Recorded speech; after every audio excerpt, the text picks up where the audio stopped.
Okay, we're to chapter 5. This is like the introduction. This chapter has some sub-chapters as well, but it's money equals power. And before I start, I wanted to give a shout out to Jeff, the author of the book, J. Michael Thomas Hayes.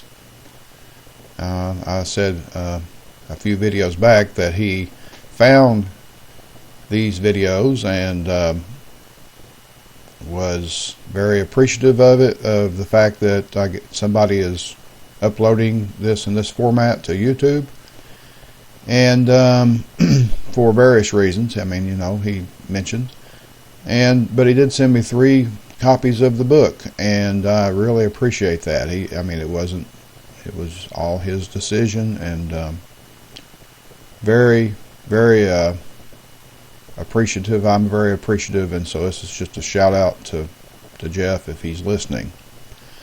Okay, quote, "Give me control of a nation's money, and I care not who makes its laws," unquote. Mayor Amschel Bauer Rothschild, patriarch of the Rothschild banking dynasty. Quote, "The central bank is an institution of the most deadly hostility existing against the principles and form of our Constitution. I am an enemy to all banks discounting bills or notes for anything but coin. If the American people allow private banks to control the issuance of their currency, first by inflation and then by deflation, the banks and corporations that will grow up around them will deprive the people of all their property until their children will wake up homeless on the continent their fathers conquered," unquote. Thomas Jefferson. And this describes where we are at today under the Federal Reserve. A few years back, these quotes were very prevalent on the internet. This is, this is not me reading this, talking. But I haven't seen them running around lately, and so there might be a few people that really hasn't saw these quotes from Jefferson, from Mayor Amschel Rothschild. Check it out. There's tons of really awesome quotes that were spoken or stated back in the very late 1700s, early 1800s, whatever, and about warning or telling what would happen if private central banks takes over the issuance of a country's money, and it just seems like it's right around the corner any day, that things are just going to completely fall apart. Maybe they won't. I don't know. Anyway, let's get back to reading. Quote, "The few who understand the system will either be so interested in its profits or be so dependent upon its favors that there will be no opposition from that class, while on the other hand, the great body of people, mentally incapable of comprehending the tremendous advantage that capital derives from the system, will bear its burdens without complaint, and perhaps without even suspecting that the system is inimical to their interests," unquote. The Rothschild brothers of London, writing to associates in New York, 1863. Quote, "The money power preys on the nation in times of peace and conspires against it in times of adversity. It is more despotic than monarchy, more insolent than autocracy, more selfish than bureaucracy. It denounces as public enemies all who questions its methods or throw light upon its crimes," unquote. Abraham Lincoln. Hopefully you recall from earlier how the Federal Reserve System of the United States of America is not a governmental entity, but is in fact a privately owned for-profit corporation. The people who own that corporation are also the people pulling the strings of the New World Order agenda, using the money they control through the Fed to expedite the great plan to completion. It is not a coincidence that the Fed is owned by the Illuminati and their minions. It is, in fact, an integral part of the great plan. Complete control over the world's financial system is the primary route through which the Illuminati are able to implement the completion of the Great Plan, and we are getting damn close to completion. If they are able to get this tyrannical one-world government fully in place, it literally sets the clock in motion for the arrival of the Antichrist, King Nimrod 2.0, and quite literally the end of the world as we know it.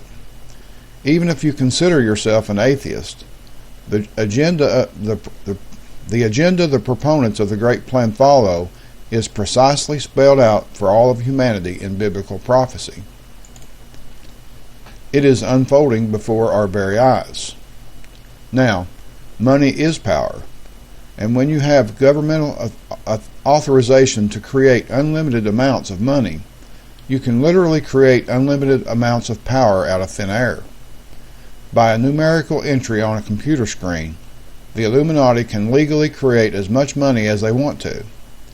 Since they, the Illuminati, took us off the gold standard in 1933, they have in fact had the power to create as much money as they want, and it is all legally sanctioned by our Illuminati corrupted federal government. The amount of money they control is astounding. They could be doing so much good with it, but instead they use it for their diabolical plans of the global enslavement of mankind. It is critical for you to understand how the banking system in our country and the world really works, and I'm talking purely the facts here. It is going to seem too simple to be true, but the system put in place by the bloodline families of the Illuminati, who for all intents and purposes own and control nearly the entire world banking system, was explicitly designed to rob us of our money and put us in debt to this group of Luciferians promoting the Great Plan's agenda. Quote, "The process by which banks create money is so simple that the mind is repelled," unquote. John Kenneth Galbraith, economist. Quote, "Money is the most important subject intellectual persons can investigate and reflect upon. It is so important that our present civilization may collapse unless it is widely understood and its defects remedied very soon," unquote. Robert H. Hemphill, former credit manager, Federal Reserve Bank of Atlanta. Money today is a commodity. The scarcer it is, the more valuable it is. The more of it that is printed or created by entering the amounts onto a computer screen, the less it is worth. It is very simple math. When the Fed prints a lot of money, you get what is called inflation. This is the exact definition of inflation, in fact. The inflating of the amount of money in the money supply. More inflating equals the dollar is worth less because there is more of them in circulation. It's factually just simple math. The private owners of the Federal Reserve are loaning the United States government money they don't physically possess, so they can charge us interest and take profits they haven't earned and don't deserve. They intentionally roll the economy up and down by inflating and then deflating the currency, and since they know what is coming in advance, the bloodline families who own the Federal Reserve are able to make appropriate investment decisions and siphon wealth off of us that way also. Quote, "All the perplexities, confusion, and distresses in America arise not from defects in the Constitution or Confederation, nor from want of honor or virtue, as much from downright ignorance of the nature of coin, credit, and circulation," unquote. John Adams in a letter to Thomas Jefferson. Right now, the Illuminati are finishing their money scheme swap for a huge amount of the material possessions on Earth. They took all that money they made out of thin air and used it to buy up huge stores of gold and other precious metals, tangible assets like corporations, and mortgage-backed securities. They also used it to build up the global military infrastructure they need to enforce the one-world government police state. They are turning their monopoly money into tangible assets right now, and have been since 1913.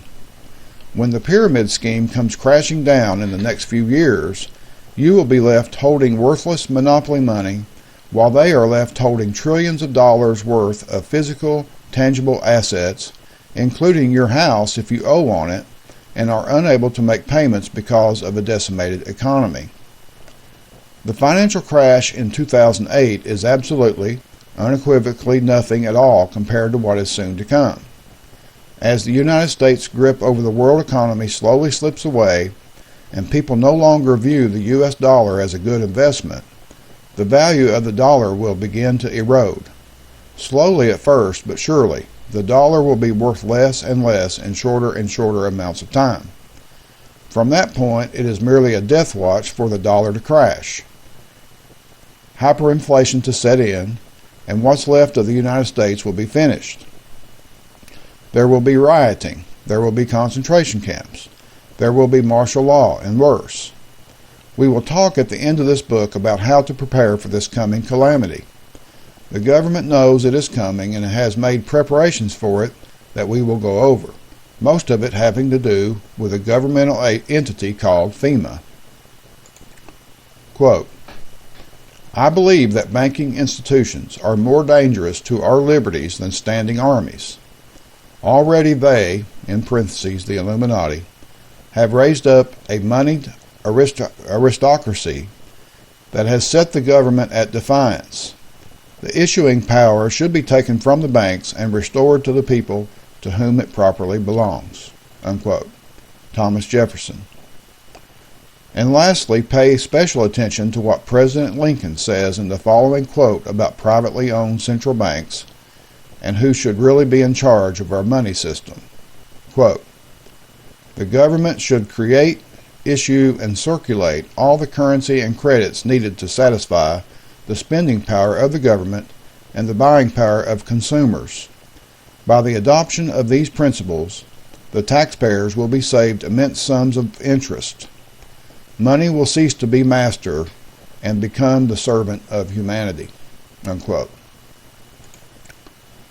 Okay, well that's the end of that introduction, and I know there's tons of theories or explanations for why JFK was killed. Well, we know Abraham Lincoln was killed, but it just so happens that Abraham Lincoln started bypassing the central banks to fund his wars and or his war or the Civil War or whatever, and before you knew it, I mean he was dead. And JFK, I mean it's right there. You can still find them.